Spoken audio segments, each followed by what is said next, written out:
Hey everyone, welcome back. I am at a throws practice today. I'm going to introduce you all to my coach, Erin Field.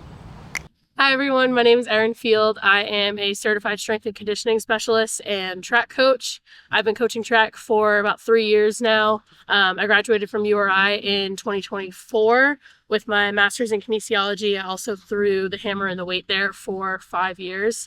I started private coaching about 3 years ago. I now have 15 athletes from across the state of Rhode Island that I coach privately. I'm also the throws coach at South Bay Regina University, and I just finished my first season with them. I also am the owner of Tidal Wave Training in Newport, Rhode Island. We are a personal training and fitness studio. We offer spin, boot camp, yoga, and personal training. I've been with Katie for about 6 months now. We are working on fundamentals of the hammer and the shot put throw with the goal of competing this summer at a couple meets. And we're also working on her Highland Games throws events, which is super fun for me. Brand new world, and it's something I've definitely learned a lot about with Katie. So we're definitely trying to combine the two and get her throwing as far as possible in the Highland Games and your typical Olympic track and field events. Very importantly, she's a dog mom. Oh. She's a dog mom to the cutest boxer you'll ever see. I also have a 1-year-old boxer. His name's Bodie, and he is my assistant coach. He's terribly behaved, but he's adorable. He's so bad. He's so cute. He's so bad. He got him a new toy, and he ripped the leg off of it yesterday. Well, you know. Go on. Delete it. Delete it in about half a second.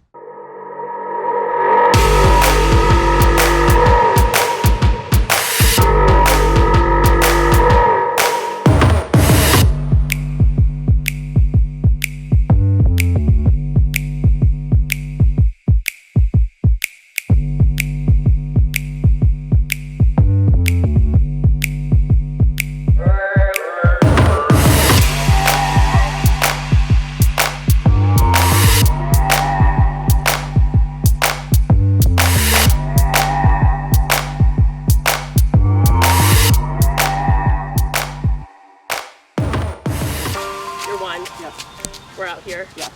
I want you to sit back a little. Yeah. I want you to find here in your throw. Okay. This is what we're missing. Okay. Is this like tension here? Yeah. And then turn with it. Okay. Step at 270. Here is where we push back to 0. Okay. So I want you to find this left and long here. And then we're sitting back here using my core and my legs. Yep. Push to 0. Okay. It's been important to kind of like gain confidence throughout doing these and like trying to find ways I can be successful, because otherwise like I'm just showing up and I'm like, well, that was a terrible practice. Like, especially when you and I we were meeting once a week for a little bit, you know, like that's 6 other days that you were on your own, being your own coach. And it's A, you're still learning how to do the event, but B, you're also trying to coach yourself. And I mean, the biggest thing for you is you record like every single throw and watch it, even when I'm here, which is huge because you know what to look for. You know what's a good throw, what wasn't a good throw, how do I make it better. I think that's like been the biggest thing though, is you're learning how to coach yourself at the same time, which my high school kids, my younger kids, they don't have that. I see them every day, you know, they're here every day, and they don't learn that, okay, I have to coach myself, because they are used to having me or their high school coach like, okay, this is what was wrong on that throw, you know. And that's the hardest piece to learn, is like coaching yourself and knowing what felt like a good throw, knowing what feels like not a great throw, but okay, what went wrong with that, you know. yeah.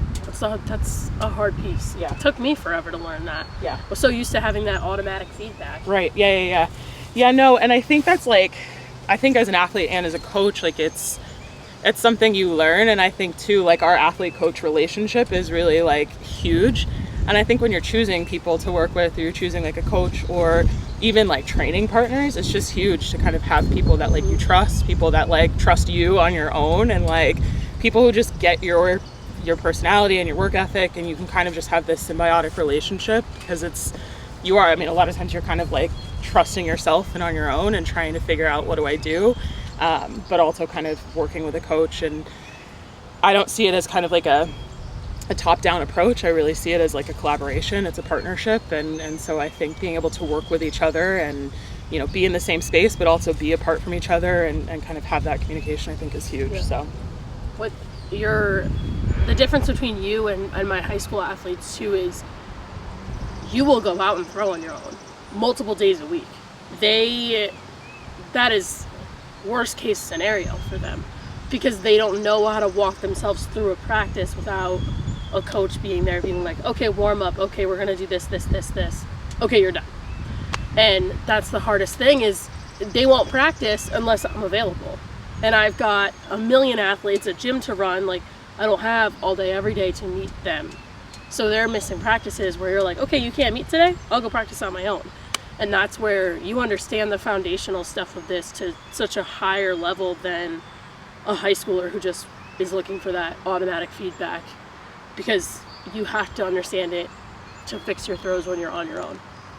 And the lifting piece too, like, I mean, we've talked about this so much as you have such an understanding of weightlifting and all of that, that I tell you to reach full extension at the end of the throw, triple extension, and you know exactly what I'm talking about. A high schooler has a lot of flow. So it's been fun for me to work with an athlete who has such a high understanding of weightlifting and strength and conditioning just in general, because there's such an understanding of cues, and Katie knows exactly where her body is in space at all times, and I tell her, okay, you need to bend your knee just a little bit more here, and it's done. She has such an understanding of just athletics in general and like how to move your body that it's such a different coaching approach than a 13, 14, 15-year-old who's just learning and has no idea where her body is in space. Like it's definitely been fun to coach somebody who just has that like higher understanding of just athletics and strength and conditioning in general.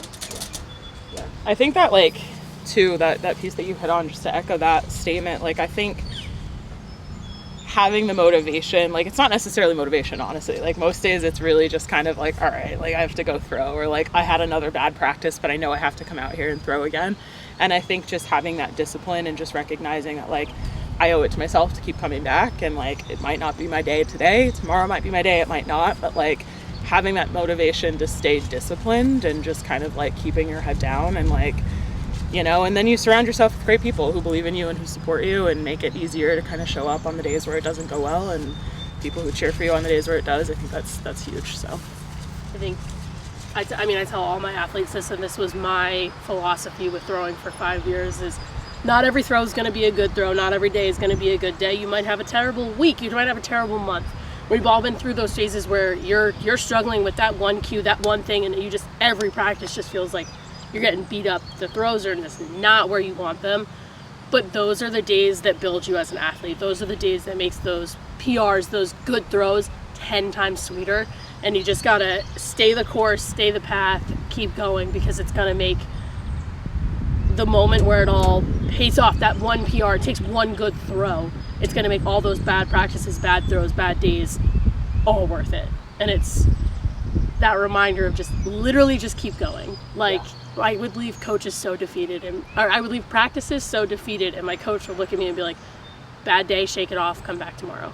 And it's learn, you can't teach that. You gotta just, it's a different mentality with athletes. Like, they either get it or they don't, and that's what makes the good throwers, is they can shake a bad day off, a bad throw off, and come back tomorrow with a fresh mental and ready to work. Yeah.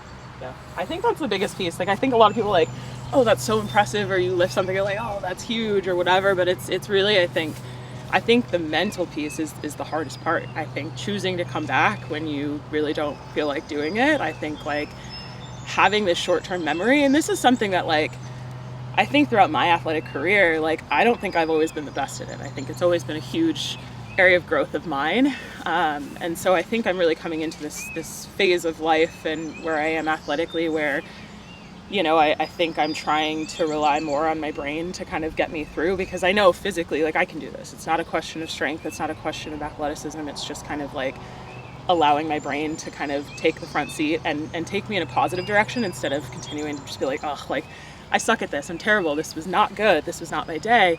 And so I think that's a huge piece, is just really being able to have that mental switch of, all right, like, it's all right. Today wasn't great.